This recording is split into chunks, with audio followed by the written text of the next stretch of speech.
সহযোগিতার নামে যদি বাংলাদেশকে দখল করার কোন স্বপ্ন আপনাদের থাকে, সেই স্বপ্ন কখনোই আপনাদের সফল হবে না।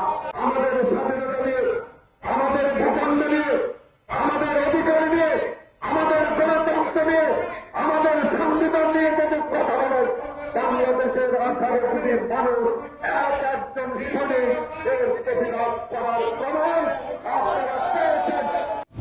সাহসিকতার সেই প্রচার করেন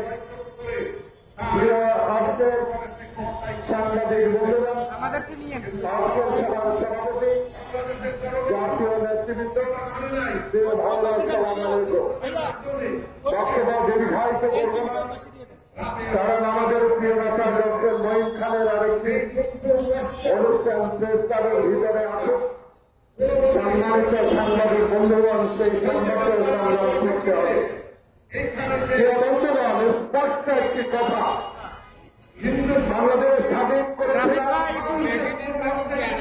পরিবারের বিরুদ্ধে লড়াই করে, বাংলাদেশের স্বাধীনতা অর্জন করেছিলাম পাকিস্তান থেকে রেহাই পাওয়ার জন্য, বাংলাদেশের স্বাধীনতা অর্জন করেছিলাম আমার ভোট আমি দেব, আমি সুখে থাকবো, কোন বৈষম্য থাকবে না, সকল মানুষের অধিকার প্রতিষ্ঠা হবে, গণতন্ত্রকে সমুন্নত রেখে বাংলাদেশের সংবিধানকে সমুন্নত রেখে এমন একটি দেশ গড়ব, সেই দেশ সারা পৃথিবীতে মাথা উঁচু করে দাঁড়াতে পারবে।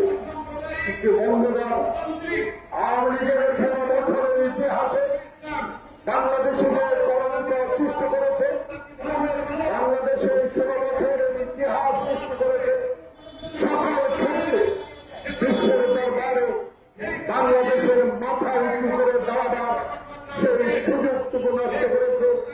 আজকের শেখ হাসিনা সেই দেশে আশ্রয় নিয়েছেন এই হিন্দুস্তান ভারত। আজকে আমরা অস্বীকার করি না, আপনারা আমাদেরকে সহযোগিতা করেছেন। সহযোগিতার নামে যদি বাংলাদেশকে দখল করার কোন স্বপ্ন আপনাদের থাকে, সেই স্বপ্ন কখনোই আপনাদের সফল হবে না। আমি বুঝতে পারি আসামে যদি আগরতলা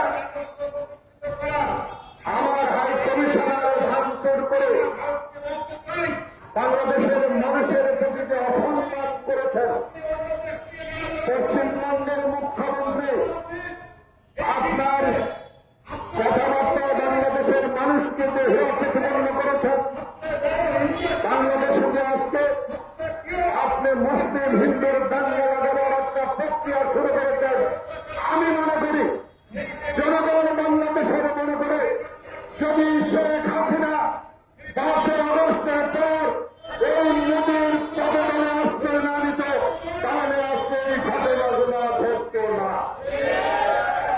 এই ঘটনার মূল শক্তি হল শেখ হাসিনা বাংলাদেশের এই সরকারকে অস্থিতিশীল করার জন্য, বাংলাদেশের গণতন্ত্র ব্যবস্থাকে শেখ হাসিনা যেভাবে ধ্বংস করে দিয়েছিল, আবার যখন ছাত্র জনতার আন্দোলনে রক্তে দেওয়ার আন্দোলনে যখন বাংলাদেশে এমন একটি সরকার প্রতিষ্ঠিত হয়েছে, যেই সরকার একটি নির্বাচন দিয়ে বাংলাদেশের জনগণের প্রত্যাশা পূরণ করবে, তখনই সেই মুহূর্তে আজকে বাংলাদেশে চিন্ময় নামে যে বাংলাদেশের স্বাধীনতা বিশ্বাস করে না, যে বাংলাদেশে হিন্দু মুসলিম দাঙ্গা সৃষ্টির খলনায়ক, তার পক্ষ অবলম্বন করে বাংলাদেশের মানুষের প্রতি আপনি যেইভাবে আচরণ করছেন, স্বাধীন দেশ হিসেবে সেটা আপনার করা উচিত ছিল না। আমরাও স্বাধীনতা অর্জন করেছি, আমাদের স্বাধীনতা রক্ষার জন্য আমরা জীবন দিতে প্রস্তুত, কিন্তু আপনি যদি আমাদের স্বাধীনতা নিয়ে, আমাদের ভূখণ্ড নিয়ে, আমাদের অধিকার নিয়ে, আমাদের গণতন্ত্র নিয়ে, আমাদের সংবিধান নিয়ে যদি কথা বলেন, বাংলাদেশের 18 কোটি মানুষ একজন সৈনিক এর প্রতিবাদ করার প্রমাণ